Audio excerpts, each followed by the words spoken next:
All right. As the final video in this three-part series, I'm going to use all of these skills and maybe a couple extra to complete this test. And I'm going to be working in the key because this is what's going to be outputted. But, or outputted? I don't know which is correct. But we've got a few objectives. And really, all we're trying to do is we're trying to clean up this data set to be ready for, in this case, SPSS. So in the first objective, we want to replace all instances of 0 with the term missing because a 0 in the data indicates that nothing was collected in this case. So to do that, we are going to use the replace function. So I'm going to, actually, I should highlight here, and I'm going to scroll down to the bottom right. And what I'm going to do is I'm going to hit shift click. So that highlights all of our data, and then I'm going to use Control F. And what I can do here is I can hit 0. I'm going to replace with missing, and that would fill out everything. Another way that we could do this, and sometimes this is what I do, is I duplicate my data set and put an identical one separated by, in this case, a black bar, over to the right. And what this is going to serve as is this is going to serve as my function version of the data. So in this case, what I'm going to do is I'm going to write maybe like an if function to achieve this. So I'm going to write if this value, 75, is greater than 0, and we can say that because there's no values that are if we're just looking for 0, we're just looking for things that are bigger than it. We could also, if this went in positive and negative, we could write this function a little differently. But if it's above 0, then we are just going to have it put the cell value in. But if it is not, then we can have it input missing. And in this case, it's working great. We're going to generalize that to all of these other cells. And you see we've flagged our first missing one. Now, yeah, all right. So now we just need to generalize our code to the rest of the rows. We have a bit of an issue though because there's this weird gap in between each of these rows. Now you can eliminate this gap early on, but you have to understand that when you delete cells, it does not adjust functions. However, when you delete rows over here, it will adjust functions. And what that means is, for instance, if I were to delete this row, so in this case, this is looking at what's in that column. But if we delete this, this is no longer referencing anything. And even though this is now at the coordinates, or it used to be at D8, it's now at C8. So you see when I delete a column or a row using this select and delete function, it adjusts things. So I'm going to get that column back because we need that. However, if I just go in and I delete this cell, let's see. Come on. If I just hit delete and I shift cells to the left, it is going to mess everything up. Never do that. Okay? I'm just saying word of the wise. Only do that if you are sure that everything is going to shuffle up in a uniform manner. For instance, if I had selected everything, all of these cells in that row, and then hit delete and shift left, that would have been a little bit better. But in this case, it screws everything up, so we don't want to be doing any of that. Okay, but now we need to generalize our code down. And we could do it like this, but then it is going to look in these gap columns and have all of these wrongful missing categories, even though it will be achieving what we want it to in these correct rows. But then we're going to have all of this data that we don't want that's looking pretty much in these blank spaces. So what I usually do to fix that is the way that the drag function works is it allows you to include blanks. And so it'll copy a template down for each blank. So in this case, I'm going to hit Control C, so it's copied. And now each time I drag this, it is going to copy the function row, blank row. And if I do that all the way to the bottom, you'll see that it works without filling all of that with unnecessary data. Okay, so now that we've got that working over there, now we need to make a new variable to the left, counting the number of missing for each participant. So I'm going to be working in our phony data over here. Oh, whoops. Oh, crap, I'm just doing it over and over. Not ideal. All right, here's what I'm going to do. I'm going to do that, and I'm going to change it to white. All right, so let's make our new variable. We're going to call it missing, question mark. And now we just want it to look in here and identify the number of times that the term missing is here. Now, so the reason that I've chosen not to modify all of this data over here is sometimes it is easier to use certain functions with numbers rather than text like this. And I purposely made this difficult so that you have to interface with the fact that it's kind of difficult to count text. But there's two ways that we could do this, and I'm going to do it with both sets of data. So I'm going to, in this one, do if or count. And let's see, I think that there's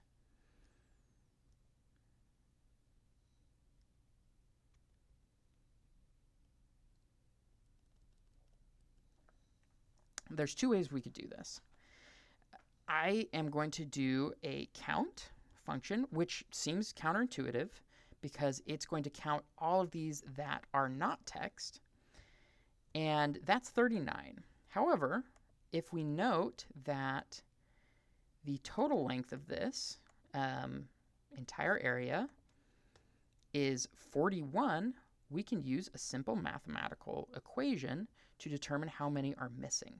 So if we do 41 minus count, we identify the number that are missing. So we are able to kind of work our way around some of these constraints placed on us by Excel functions. The easiest way to do this, though, would just be leave the zeros in and do count and then highlight the whole area. And then we would drag that function down for all of them. So missing. Perfect. Oh, wait. This is not what I wanted. In fact, my workaround over here might actually be the superior method. Or maybe what we could do is we could do count if is equal to 0. Nope, that doesn't work. I'm being honest here, and this is just what the process looks like sometimes. Sometimes certain things work, sometimes they don't. Another thing that we could do here is maybe we could go through and clear out all the zeros and just have blanks there, and then have this look at 4 blanks. And sometimes using an array function or selecting everything at once doesn't work very well. So what we could do is we could maybe have a function over here that identifies things. I think this is the way I'm going to go for it. But there's not necessarily a right answer, just as long as you've automated it. So I'm going to just put 2 there.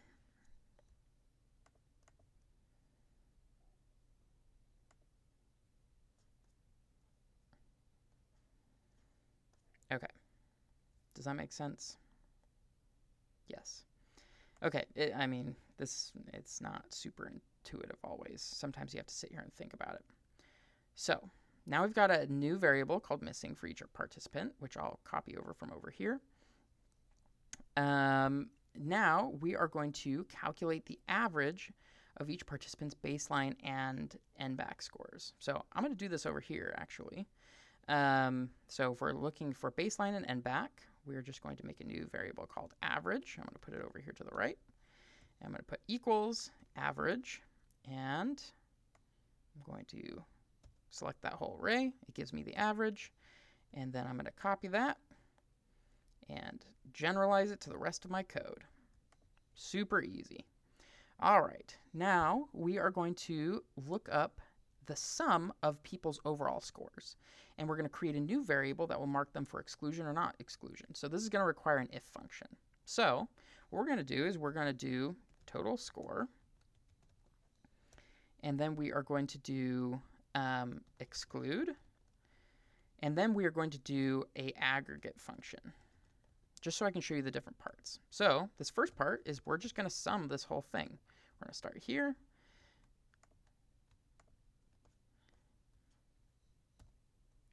And what you'll know is that it's working even though some of these are outputting text. It just ignores those. Now we just need to determine if this is above 2000. So if this is above 2000, and actually I'm going to do above or equal to 2000,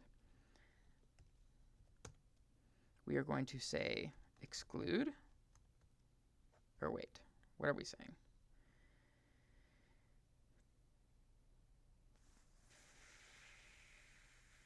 Okay, we are going to write not exclude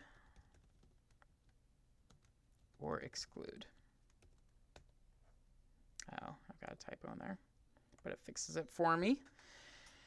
Okay, and now that's working. But if we wanted to, we could have this all in one function. So rather than having this right here, we can just have the function that's in here.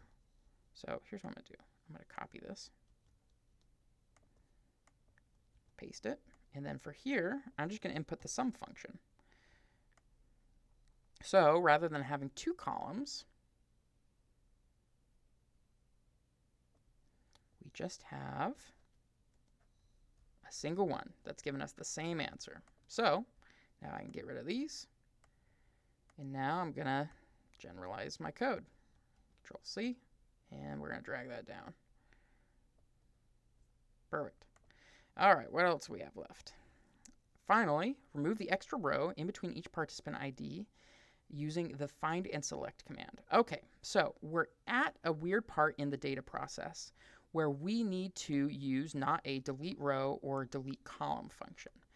And the other thing that I'm going to do, and I'm going to show you, is the fact that I'm going to solidify some of these functions. Am I going to do that? No, I'm not. I'll explain that in a second. But what I'm going to do is I'm just going to use our find and select command to get rid of all of these extra missing rows. So I'm going to select that area. I'm going to hit find and select, go to special, blanks. It's going to select all of those blanks for me. And since they are all in between and everything is going to shift up in a uniform manner, there's not missing data that's going to cause things to become uneven, I'm going to hit delete and shift cells up. And what that's going to do is it's going to get rid of all of those gaps, which is fantastic. Now, the thing that I was mentioning before that I'm going to do that I haven't shown you yet is the fact that each of these is technically still a function. And that's great, but since lots of people will potentially be in my data, I want to make sure that I solidify my data. And what I mean by that is, actually, first, let me make an example of this. So, for instance, if I were to take this data, copy, and insert it over here, the function isn't going to work anymore because it's now looking at a whole different set of data. So the way that we fix that is we just want to paste the values. And this is what I call solidifying a function. And what I mean by that is rather than, I suppose I should generalize this code down, huh? Perfect. So rather than copying and pasting the function, I'm going to copy all of this data, and when I paste it, it's going to immediately throw a fit. However, if I come down here and I just do paste values, it's going to retain all of the values we had over here without the function. And sometimes after I've been working in a data set for a long time, I will solidify everything. In this case, I'm not going to because I need this to be an example for how I did certain things. But as you copy and paste data, wait, what's going on here? That's why that's missing. Okay, let's back up a few steps. You just saw a fatal flaw with using the replace blanks function. And that is, there's a blank up here that it deleted, and it made everything misaligned. So when you delete blanks, make sure that everything that is being deleted, it's going to be deleted in a uniform fashion. So what had happened is it had seen this blank up here, deleted it, and then all of these were misaligned. So this is the risk of doing data editing in Excel on some level, because you sometimes have to use these kind of ragtag techniques to clean things up, and it doesn't always work. So you always want to make sure you're double checking things. Okay, perfect. Now everything's aligned. All right, so now we could paste that over there, and then we would have a solid value. We could also do that over here in our main functions, just where we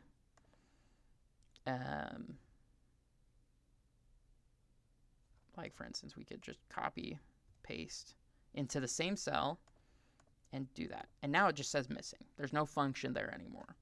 But if we want to keep the function there, we gotta leave it alone. And what I'm gonna do, and you will get to see because you're watching the video, is I'm just gonna take all this. Did I copy the top row? Perfect. And I'm going to paste the data here over the existing data. Now the problem is that all of these were all referencing each other, so I can't do that actually. I've either got to solidify the data or I've got to work something else up. And so probably what I'll do is I will restructure this data. So what I'm going to do is I am going to let's select this data. I'm going to hit escape or Control D to deselect. And I am just going to hit Control C, Control V, and there it is. All of these are static values, except for some of these ones on the edge, which I'm going to leave alone so that people can see what I was doing. All right, now let's try to copy it. 8 times the charm. And paste. There's data there. Don't I know it? And things are looking good. And it copied over the edges there. And so now we can just delete all these columns. And the nice thing is now these functions are referencing data over here. So we've got no issues. I do need to generalize this function still, so let's get that taken care of. Perfect. And we are all set. That is the end of this video. I hope the thing that you realize from this process is that there's not one right way to do something. There's lots of different ways you can do things. It's important for you to take notes as you do it, or double check, or perhaps rerun things every once in a while, just to make sure that things have gone the way that you wanted them to. So, hope that helps, and I will see you next time.